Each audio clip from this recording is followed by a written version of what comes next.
Hello and welcome to another episode of the GrowthIsaac Podcast.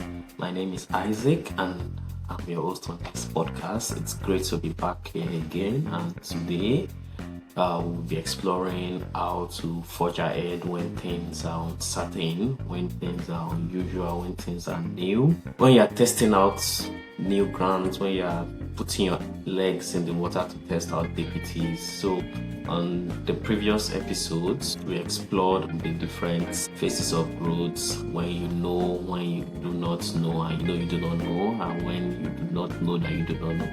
So, but today we'll be going in the direction of when you're starting out, when you've made that good step to do something, to work on something, and it's not usual, it's out of character for you. Maybe you've had a fear of public speaking or speaking in a crowd, in a class, at a conference, raising your hand and asking a question, and you've always just been that gentle and quiet person in class. I mean, you're learning, you're understanding what the teachers are passing across to you, but you sometimes feel like, oh, I wish I could just raise my hands and ask a question. I wish I could just pick up. I wish I could do that better. That's just an example, and this is like a personal one for me. So where you just feel like you've always shrunk away, like throughout your childhood, even up to adulthood, and now you are getting that steer that you need to work on that weakness. It can feel intimidating, can feel overwhelming when you have to um do something that is against your usual way. That is, you're trying to break out of character, you're trying to build a new character. But one thing is certain, you just have to do it if you ever want to grow. And like they say, growth is not an easy thing. It's filled with mistakes, it's filled with getting things wrong. So if you look at a child and the baby is born, the baby cannot walk. Obviously, the baby has to be carried. But eventually, as the child grows and becomes a toddler, it starts with crawling, and the very first few times could be could be quite unsuccessful because the child might trip and fall. It's a process. It's not just an instantaneous thing that you just achieve. So it's something you achieve with time and with practice and with trying and trying and trying again. So maybe you've always wanted to do something, but it's something you've not always done, and you're feeling scared, you're feeling intimidated, you're feeling overwhelmed, you're feeling all sorts of emotions. And I mean, when emotions are high, it's very hard to like take clear steps. So one thing you just have to know that this is the right feeling. This is how it's supposed to feel, because it's something that I've not always done, or it's something that I've not grown comfortable with, and with time it will get better, and with time I'll be glad that I did not give in to my emotions, I did not give in to the feelings that wanted me to to dim my light. So basically you need to see yourself as a lighthouse, that you're trying to radiate your light out there, and that what you are doing is going to be impactful, it's going to be positive, it's going to be what your future you will be grateful for. So you have to do it afraid. You have to know that you might get it completely wrong the first few times. You might need to admit that, so it will not work out the way you've thought about it in your mind, and it might just work out depending on the circumstance, but it might not work out, and it's something you have to know and also to console yourself in case it goes that way. So growth involves taking uncomfortable decisions where you have to like, I'm working against the ill, or I'm doing something that feels very intimidating, very challenging, very unusual. That's also a quick way to know that you are growing. So if you are always on autopilot, if you just do things, you might not necessarily be growing, because if it's as though you're operating on the same level and you're already used to it. And growth involves taking on challenging situations, challenging projects, addressing some character flaws or moral flaws within you as a person, the way you speak, the way you react, your emotional intelligence, your perception, the way you carry yourself, the way you communicate, or starting that desire that's always been locked up within your heart, something that you feel that, oh, I need to do this, I need to make an impact in my world, I need to help people do better, I need to build product. I need to help people see something new, or you just like the vision you've received to impact your world. That, I mean, a vision is always bigger than you. It's always bigger than you because it's a vision. It's something you are receiving. It's like you're downloading the data of possibilities that you can play a role in bringing to pass. So many times when you get like a vision, an idea, or a project you want to take on, that you want to work on, it's always something bigger than you. It's always something that you do not have enough resources for or the skills for, or it's something that you have to tap into a more, how will I put it, an energy that is not what you currently have. That it means you basically have to grow. I believe that it's very important to know this, that when something new comes along, you have to be prepared to go through the uncomfortable process of growing into it. And many times people will say what they want to say. Oh, I don't think you can do this. Oh, this is too big. This is too much. We should not be doing this. We can't afford this. This can break us apart. This can destroy us. I mean, people say all sorts of things because of, sometimes it's because they are protective. Maybe they are family members, their parents, their siblings. They know you. They know what your capabilities are, and they just want to protect you from the from the possible shame or the possible failure that you might experience. And sometimes it could be out of envy and intimidation, that some people just believe that you can't do it and they try to talk you out of it. So one thing you also need to do is to ensure that you are finding the right people to speak to who can inspire you and encourage you to go forward to achieving the goal you've set out to achieve. So you need people of like mind. They call it a mastermind group. People who also have an understanding of what you're trying to do and who also want to grow, who are becoming bigger, better, doing great things. You need to have like a community of friends and colleagues who can inspire you, that they say iron sharpens iron, such that when you interact with each other, you leave pumped and energized to go ahead to do what you want to do. So that would be one of the very important things that you need to consider in having. You need to have the right group of people who you work with, who you interact with, who you share your ideas with, who you learn from, who you draw inspiration from. Because as they say, if you want to go fast, go alone. But if you want to go far, go together, go with someone or with a like-minded person. So that's something that is very important, because many times we get all sorts of crazy ideas, I would dare to say, or we get nice ideas, big visions. You want to solve a problem, like, oh, there are, I think, 17 million out of school children in Nigeria. You feel like, oh, I can do this. I want to commit my life to doing this. Or maybe not that large, maybe something like just revitalizing a garden in your neighborhood, or building a project that will impact maybe refugees in your community, or in the parts of the world that you live in. Or something that is just like transformational, that if someone does not do it, it won't get done. Like something that is transformational, that transforms society. So it's very important to just have the right set of people, like the mastermind group, people you have the same values with, people who are growing, who want to grow, people who inspire, who energize, who encourage, who support you. Those are the kind of people you should be sharing your big ideas with, your growth plans with. People who are doing something similar, who do not feel intimidated or extinguished, that, oh, this person is trying to do something great. What am I doing with my life? So you need to find people who are also like equally pumped and challenged to even do better, so that you can keep inspiring each other to grow. And when things don't work out too well, you are able to draw strength again from each other, such that you are not discouraged.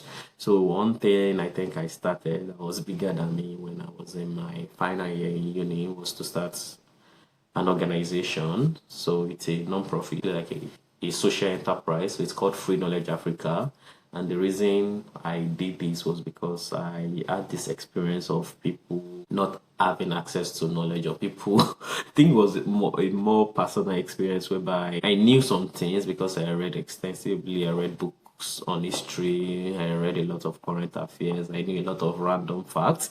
They say facts are meaningless, but they can be used to prove anything. So I knew a lot of things like that. I knew a lot of stuff about geography. I was literally like a geography wizard. I could meet with people from, any part of the world, and I could instantly connect or relate with them. I used to read extensively, watch documentaries, Nigeria-wide, learn of development. I would try to read the maps on infrastructure development. I was just that, and coincidentally, I also studied urban planning. So I had that perspective to wanting to know more and engaging people at that level. But I soon realized that maybe not everybody was like me. Some people just didn't genuinely know, and they were also sharing some ignorant views about culture, people, regions. So I was like, oh, there's gotta be something better that we can do. And I think trying to find things online was also like very hard. So I used to read about the Royal Empire, but there were a couple of information online. Information that was freely available and readily accessible. So like on Wikipedia, there were a couple of articles there, and you could read a lot. But when I started talking about this, then it wasn't as great as we have it now. So I was like, oh, I think I can start an organization that can address this problem. We can write Wikipedia articles. We can try to make sure knowledge is available online. Now, Wikipedia was a great platform because it's like the world biggest online encyclopedia. It's free, no ads, great platform, great community, great support, and they also like provided funding. So this was something unusual. I was just like a young adult wrapping up university and thinking, oh, I think we can do this. And then I found my mastermind group, my friends from uni, we're also like both in the Wikimedia Club together. If you listen to the last episode, I shared about how I joined our community and how it was one of like the best decisions I made. So, and we just kept inspiring each other. We could do this, we could do that. We drafted everything, got the organization registered, spoke with our contacts at the Wikimedia community to like try and get as much support as possible. We did all this, and yeah, we were able to get the funding, we were able to get the team. We've gone ahead to do great and amazing things. So just looking back, if I had spoken to the wrong set of people, that vision would have died.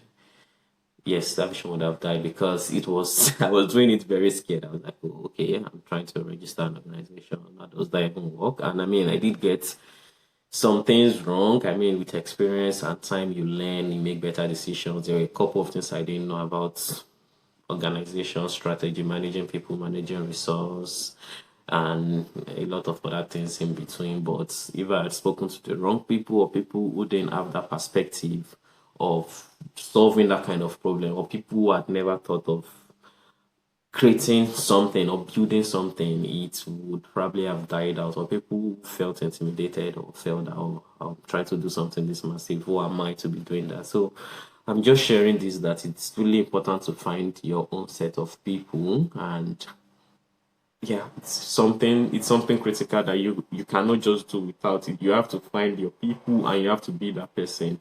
I think one thing I learned from, I can't remember, I think it's Habits of Great People by Stephen Covey. I don't know if that's the title, well, a book by Stephen Covey.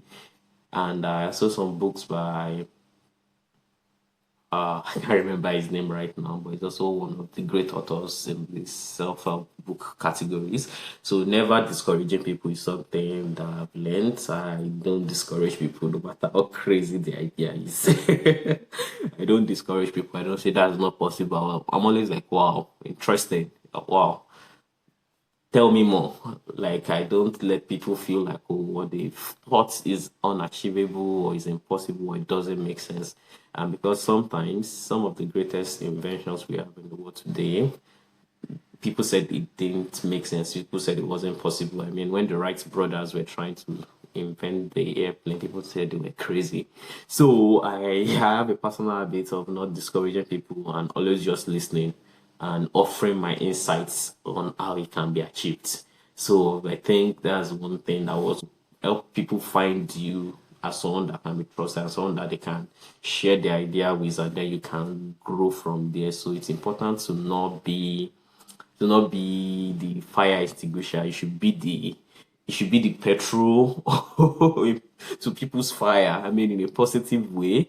And yeah, you should be like the one igniting the fire to burn. It should be like a catalyst, igniting them to do more. So that's who you should be, not a fire extinguisher who makes people passion or people's idea just dissipate or burn out. That's one thing that I believe is really helpful to figure out when you're trying to grow, when you're trying to build something, you start something, you launch something, you need to find the right set of people and you need to admit to yourself. I mean, people are on the external, but internally, you also have to know within you that what you are doing is something you've not done before.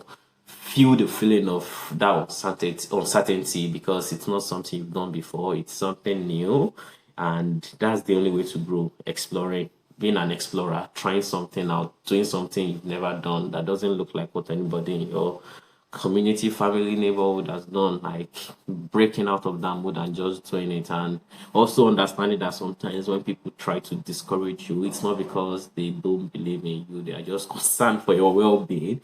And sometimes it's not like a great thing to fail. People always say you learn from failures. I believe that, but it's not like you just keep failing and failing and failing. I mean, it's great to always turn it around. And I think someone turned fail into an acronym, FIX, as first attempt in learning. So it should be a learning process, even if there is a failure. You should learn from it. You should make improvements from it. You should not just fail and end things. You should take learnings from the failure, either in the same thing or something else. Maybe something really fails spectacularly, and you come to the conclusion that it can't work out, or it was probably not the best idea to do it this way. You can take that learning forward and be a better person for it. So it's not just failing for failing's sake and saying you failed and failed and failed and failed. Failure without any outcome is nothing. It's just failure.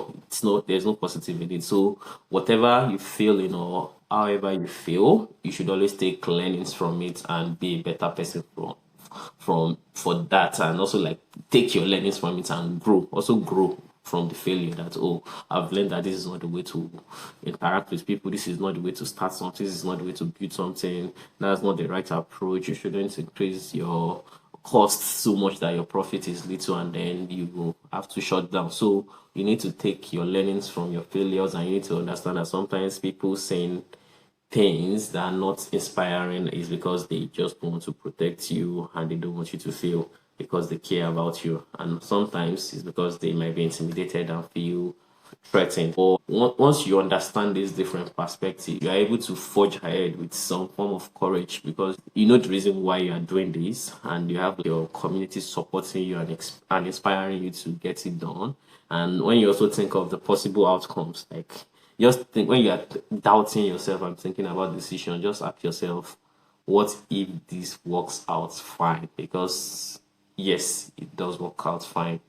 And I don't want to say in rare cases, in a lot of cases, but it works out fine. It's about the determination, the preparation, the support, and how you put everything together and everything backed by grace and faith. You're able to build something transformational, impactful, something greater than your wildest imagination. So those are just my thoughts for today on this episode. And as you know, I talk about all things growth, some things that I've learned about, some things that have worked for me. And like I said, we'll be going deeper into different topics as we progress. And at some point, we'll be having some other people also join us to like share their growth journey, their lessons, the failures they've made, and how they've taken learnings from it to be better, and how the only choice for you is to just keep growing as a person. Don't look back, don't decide to be complacent, don't decide to give in and just settle, but that growth is a continuous process and that growth is in different phases and that there are different approaches to adopt in different seasons, in different circumstances, and that it's not just a one way thing that you just grow up or grow forward. You can grow in your range of understanding of things. You can grow in your complexity. You can grow in your resilience. You can grow in your emotional understanding and intelligence. Like there are just so many ways growth it can be interpreted. It's not just a singular thing that growth is something like this. You have to grow in your body, you have to grow in your mind, you have to grow holistically. Yeah, that's what I'm trying to say. So thank you guys for joining this episode and listening in. Please do share your thoughts, share your insights, share what really resonated with you, and please like, comment, and share with someone. I mean, this could really be helpful to someone who is going through like a situation where they are feeling overwhelmed, feeling that they are doing something bigger than them, and they could just find strength or comfort or clarity in some of the things shared today. Thank you so much, and yeah, see you next time.